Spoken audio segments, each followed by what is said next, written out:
Dans la seconde partie, c'est du Sénégal dont nous allons parler maintenant avec la présidentielle, la campagne qui est en cours actuellement. Un partisan du pouvoir a été tué dans des heurts et nous accueillons sur le plateau Rodrigue Aego de Radio Canal K Suisse. Bonsoir Rodrigue. Bonsoir Samuel et bonsoir à mon cher aîné Credo. Bonsoir à forcément un aîné aussi, Adam. Bonsoir aux fidèles téléspectateurs. Je voudrais profiter quand même de l'opportunité pour présenter mes excuses. Vous savez, c'est aussi ça, notre métier. Ouais, voilà. Tout excusé. Donc, et un coucou spécial à tous ceux qui nous suivent en France, aux États-Unis, en Belgique, en Suisse, partout.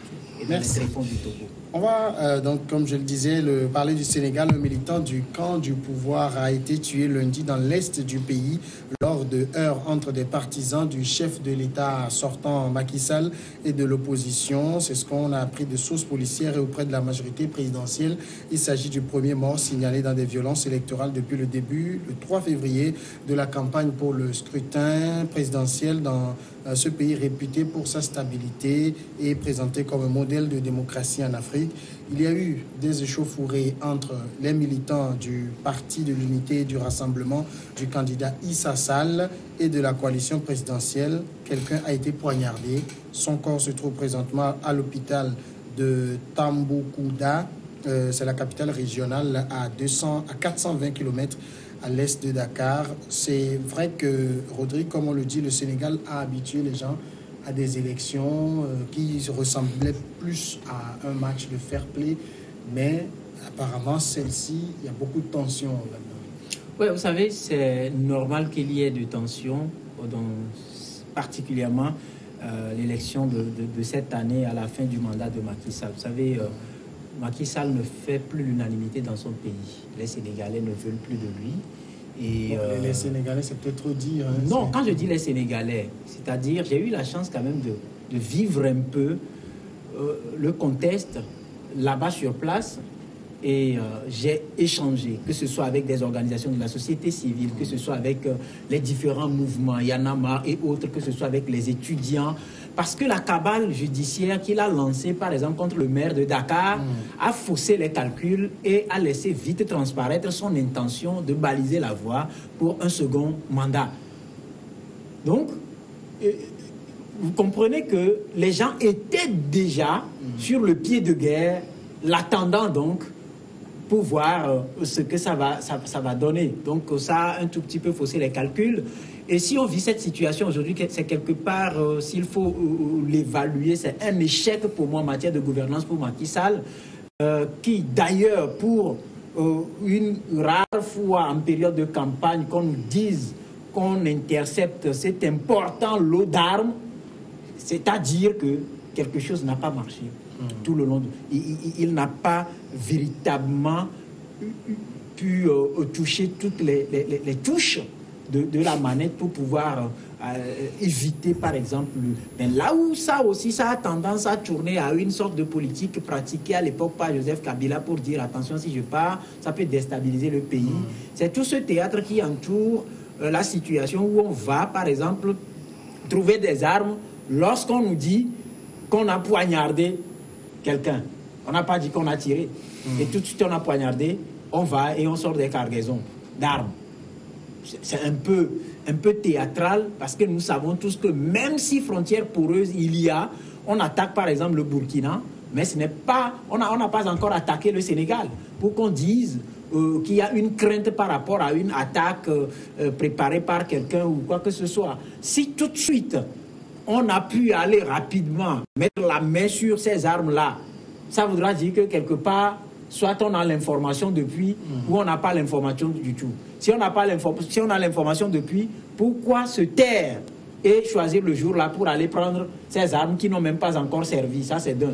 De l'autre côté, si on n'a pas l'information depuis, quelle est cette rapidité qui a permis de quitter un couteau avec lequel on a poignardé quelqu'un pour déboucher sur des calaches qu'on trouve? Donc, il y a une sorte de situation qui pas trop claire, mais ça démontre un peu le grand jeu d'un Macky Sall un peu en difficulté. Credo, est-ce que cet incident n'écorne pas un peu l'image qu'on a du Sénégal, où on se dit c'est quand même un pays de tradition démocratique, les élections sont plus une fête là-bas? Oui, non, je crois qu'à suivre comment est-ce que la campagne électorale se passe même du côté du Sénégal. Donc cela porte à réflexion parce que au-delà de l'enjeu sécuritaire dont le Sénégal doit faire face, il y a également l'enjeu économique. Et vous savez, ce sont des enjeux qui sont tellement liés. Donc aujourd'hui, le Sénégal qu'on nous a présenté, ou bien qui est toujours présenté comme un modèle démocratique en Afrique francophone, donc voilà qu'on retrouve des habitudes qui avaient cours sous d'autres cieux. Donc c'est vraiment inquiétant. Parce que vous savez, lorsqu'on parle de l'enjeu sécuritaire, c'est vrai, si nous considérons les autres régions ou bien les autres pays du Sahel, donc il faut dire que le Sénégal n'est pas menacé par le phénomène de l'extrémisme religieux. Donc ça, c'est déjà un point. Mais l'enjeu sécuritaire ou bien l'insécurité que nous avons aujourd'hui au Sénégal, c'est lié à ces élections de 2019 parce que la tension est tellement forte que on ne contrôle plus tellement la chose sécuritaire. Donc voilà, au-delà des cas de viol, de braquage ou bien du fait que les gangs armés sévissent et puis font des braquages, font des vols à main armée. Donc, s'il va falloir, disons, conjuguer le problème de la sécurité avec les élections, donc c'est là où le bas va véritablement blesser. Donc il va falloir que les autorités en charge, parce qu'ils sont les premiers comptables, et en période électorale, ils sont tenus d'assurer la sécurité, non seulement des acteurs en jeu politique, mais également des populations. Parce que si les populations, si malheureusement ça se passe dans une période assez sensible, qui est la période de la campagne, s'il y a de ces choses-là, donc c'est que cela, est-ce que ce ne sont pas des germes pour que les élections présidentielles soient, disons, contestées? Est-ce que ce ne sont pas des moyens d'intimidation? Est-ce qu'il n'y a pas des arrière-pensées ou bien des idées qui seraient cachées derrière cela? Tout à l'heure, Rodrigue avait de la peine à faire le lien, donc je ne dis pas qu'il ne fait pas bien, mais le lien entre le fait qu'on ait poignardé quelqu'un et qu'on retrouve des kalachnikovs, donc je me dis, mais est-ce que c'est par magie?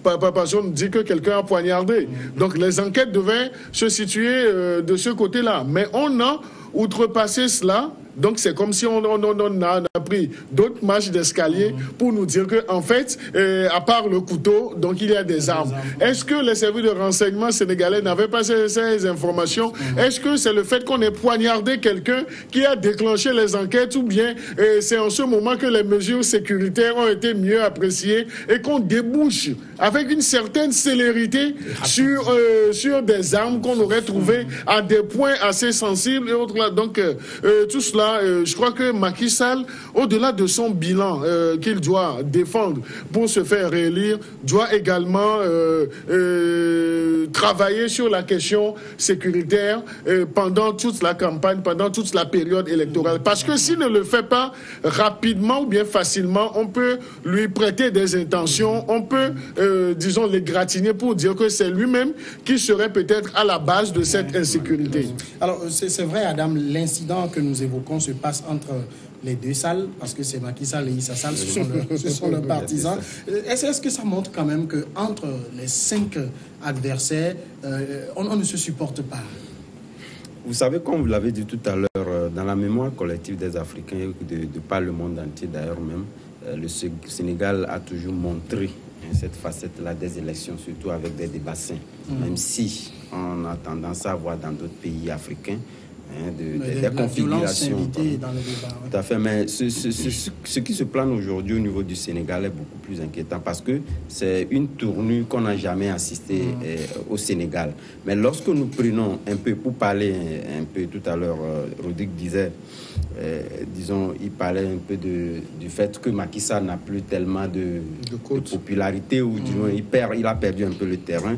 Je dirais, lorsque nous prenons un peu les procédures qui ont conduit à la candidature même, vous savez, il y a eu cette fois-ci l'introduction des signatures qu'il faut recueillir, etc. Et je pense que la popularité des candidats ne fait plus tellement le poids, c'est la base électorale. Donc du fait qu'il ait déjà franchi cette étape-là, prouve déjà que quelque part... Je pense que c'est 0,8%.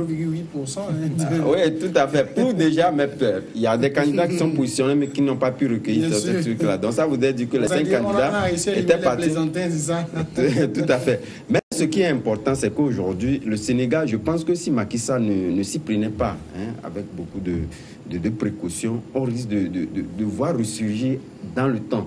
Parce que tout se passe comme si il fait tout pour pouvoir passer ou conserver le pouvoir pour passer le deuxième tour.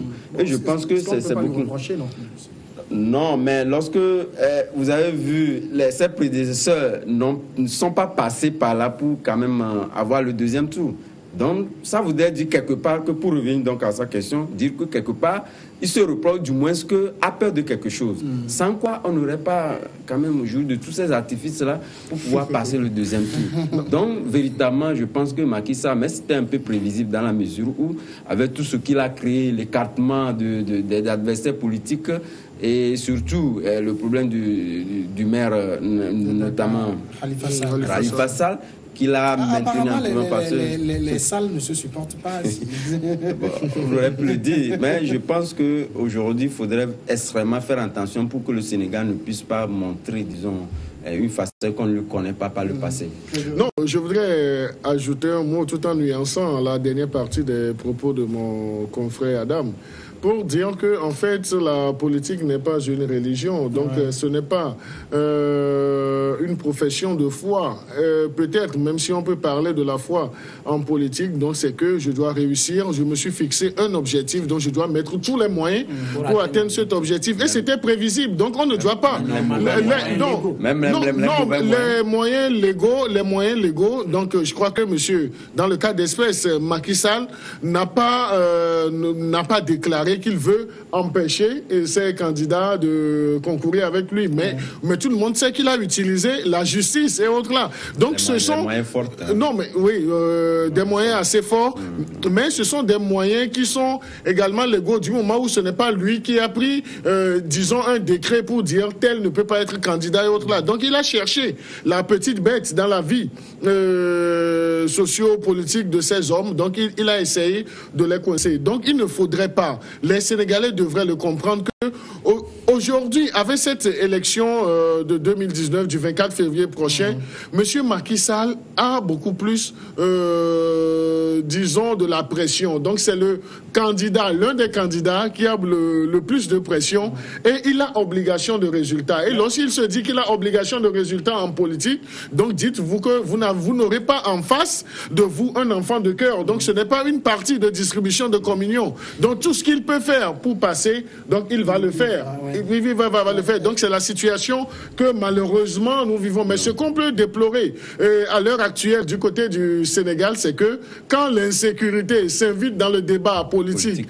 et pas ricochet dans la période des élections, cela est vraiment à prendre au sérieux. Oui, mais Rodrigue, est-ce que Macky Sall est plus à l'étroit maintenant qu'il ne l'a été en 2012 quand il est parti affronter quand même le mastodonte qui était Abdoulaye Wade? Vous savez, il y a un problème en Afrique. Lorsque les populations sont fatiguées et décidées de finir avec quelqu'un, ils ne voient pas forcément, ils n'ont pas le temps de voir le challenger de la personne. Ils vont voter parce qu'ils n'ont plus besoin.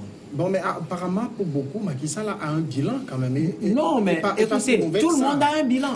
Même les assassins ont un bilan. Il y a forcément un bilan à défendre quelque part. Moi, je parle de... par exemple, il y a d'abord un couac sur la possibilité pour Macky Sall de passer un troisième mandat. Les gens ont déjà commencé par poser le problème depuis quand je prends par exemple... Quand je prends par exemple le mouvement Yanama, ils ont dit, vous savez que la Constitution a été modifiée. Tout comme en Côte d'Ivoire. Il a juste touché il a réduit la durée du mandat. C'est modifié. On n'a pas changé de république. Oui. À ce que je sache, c'est juste la durée du mandat qui est passée de 7 à 5 ans. Et les spécialistes... L'affaire de compteur à zéro ne peut pas compter dans l'État. Quand j'ai discuté avec certains responsables du mouvement Yanama, ils veulent que Macky Sall dise clairement... Généralement, si on fait des procès d'intention... Non, mais c'est parce que la personne n'a même pas encore fait son second mandat. Surtout en Afrique francophone aujourd'hui, le sport favori, c'est des mandats non limités. Vous avez écouté Alassane Ouattara la dernière fois sur RFI? Oui. C'est-à-dire, il était en plein mandat. Il touche la Constitution et il dit... Il a le droit de refaire un mandat s'il veut. Alors en Afrique... quand on touche la Constitution, ça pose déjà le problème d'un mandat de plus. Et les Sénégalais, puisque Macky Sall a dit quoi? Il a dit qu'il allait transformer la durée du mandat. Oui. Il a soumis, ça n'a pas marché. Non, ça a été fait. Ce qu'il a dit, c'est que... Oui, parce que ça doit, voilà, mais ça doit commencer par lui. Rappeler que ça ne peut pas commencer par lui. Parce qu'il y a une jurisprudence, ça s'est passé en France. Et on vous dira, ça s'est passé en France aussi. On vous dira ailleurs sous les tropiques que c'est l'annulation du compteur. Puisque ça ne s'applique pas à lui, c'est une nouvelle constitution. Quand on touche, c'est une nouvelle constitution. Non, et on lui dit... mais je crois... Non, je crois que ce n'est pas systématique. Non, ça dépend de... Ce n'est pas systématique, mais les appréciations... que les Africains en font. C'est ça qui sème le doute et les craintes. Et donc, quand vous prenez ce problème, j'aurais bien aimé entendre le mouvement, l'expert sénégalais togolais sur la question-là. Non, mais moi, je ne sais pas si mon confrère a déjà terminé ses propos. Non, je n'ai pas encore fini. Et donc, pour avoir discuté avec ceux-là qui pensent qu'il doit se prononcer clairement, pour eux, il faut l'arrêter tout de suite pour que demain ou après, s'il passe au deuxième mandat, qu'à la fin, qu'il ne fasse pas parler cette intention. Ne cherche pas du travail ici. Non, mais... Yanama se retrouve très bien dans cette position, à prêter des intentions pour dire, bon, voilà la raison d'être. Oui, mais le problème aussi... Au début, le truc qu'il faut voir, ce mouvement a pris de l'ampleur quand? Avec le troisième mandat de Wade. Avec le troisième mandat. Et quand Macky Sall est arrivé, il y a eu d'accalmie. Les gens ont observé. Et tout de suite, l'introduction de la Constitution... C'était une promesse de campagne. Oui, promesse, je suis en train d'aller. Tout de suite, l'introduction de la Constitution, les gens ont commencé par faire une lecture. Et quand tel qu'il l'a voulu, ça n'a pas passé, les gens se sont dit, attends, ça peut être une balle lancée de loin. On va voir. Et lorsqu'il a commencé par éliminer ses potentiels adversaires, ça a renforcé cette considération pour les gens qui pensent que, vu que ses pairs au sein de l'espace sont des champions en la matière, il a appris la leçon, il est allé à leur école, vu qu'ils n'ont pas le courage de dire à ceux qui le font que c'est mauvais, qu'il pourra aussi le faire. Si vous permettez, je voudrais juste... C'est un peu clair là-dessus. Non, je voudrais juste rebondir un peu sur deux aspects de l'intervention de mon confrère Rodrigue Aego. Donc, il a parlé de l'élimination par Macky Sall de ses adversaires. Ça, c'est dans l'ordre normal des choses. Lorsqu'en politique, vous vous sentez menacé par un autre concurrent ou bien un autre acteur... C'est considéré comme menace? Non, mais c'est une menace pour son ascension ou bien, disons, pour son pouvoir. Donc, tout ce qu'il peut faire pour empêcher cet opposant ou bien ce concurrent politique, donc il va le faire.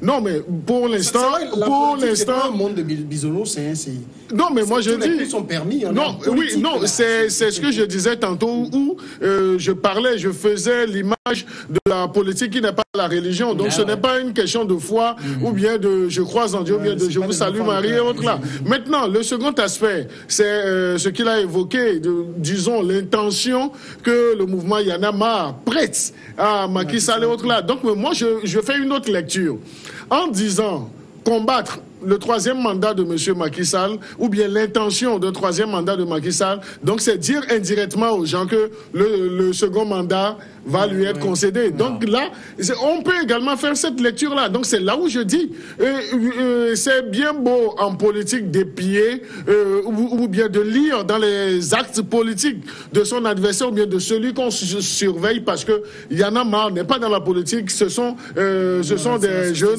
et autres là, de la société civile et autres là. Mais allez, avec beaucoup de pincettes aussi. Non, qu'est-ce qu'il doit être? Non, aujourd'hui la démarche de Y en a marre ne lui donne pas ou ne fait pas de lien entièrement qui soit aujourd'hui dans des déclarations politiques et autres. Non, justement, je n'allais pas sur ce terrain-là. Mais moi, je me disais, le fait qu'il y en a marre disons, prendre à bras le corps le sujet de troisième mandat, donc c'est qu'il y en a marre est en train de dire indirectement le second mandat pour Macky Sall serait acquis et autres là. Et là, c'est fuir le débat de l'heure. Donc, on aurait voulu revoir un mouvement Y en a marre qui a causé toutes les peines à M. Abdoulaye Wade. Donc, on aurait voulu les revoir dans leur rôle premier que que de fuir le réel, le vrai débat. Oui. Non, C'est vrai que aussi, ça une parenthèse.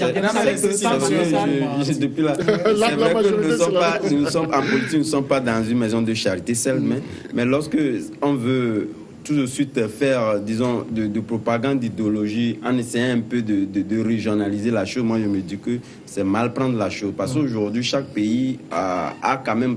Parce que, vous savez, la question aujourd'hui qui se pose, c'est qu'au niveau des intellectuels, les grands universitaires, c'est vrai qu'on a constaté qu'au niveau de nos tests, les tests fondamentaux que nous avons, il faudrait quand même qu'on puisse encore les réviser. Mais là aussi, il faudrait quand même consulter naturellement la vie populaire, que de pouvoir se confiner dans des positions où nous avons la suprématie et de pouvoir les opérer. C'est ce qui amène la population, ou du moins certaines organisations de la société civile, comme Y'en a marre qu'on a l'habitude de citer, même si aujourd'hui ils ont pris des propensions qui ne sont pas entièrement, qui les écartent un peu de cette position de la société civile, prouve que réellement ça fait ressurgir ces gens-là qui essaient de vous prêter des intentions, et à raison, dans la mesure où lorsque vous essayez de vous à moi de prendre des positions qui n'arrangent pas entièrement la population, les gens sont divisés, c'est tout à fait normal qu'on puisse vous prêter des intentions, qui puissent vous rattraper. Mais le cas sénégalais aujourd'hui, ce qui est inquiétant avec les dispositions que prend aujourd'hui Macky Sall, prouve que le lendemain, comme c'est un peu le cas qui se passe aujourd'hui au niveau de la Côte d'Ivoire, lorsqu'on n'a pas une ascension au pouvoir qui est tout à fait normale comme dans d'autres pays, on puisse ne pas avoir une gestion assez facile du pays. Parce que vous allez voir tout de suite... C'est pas le cas de Macky Sall.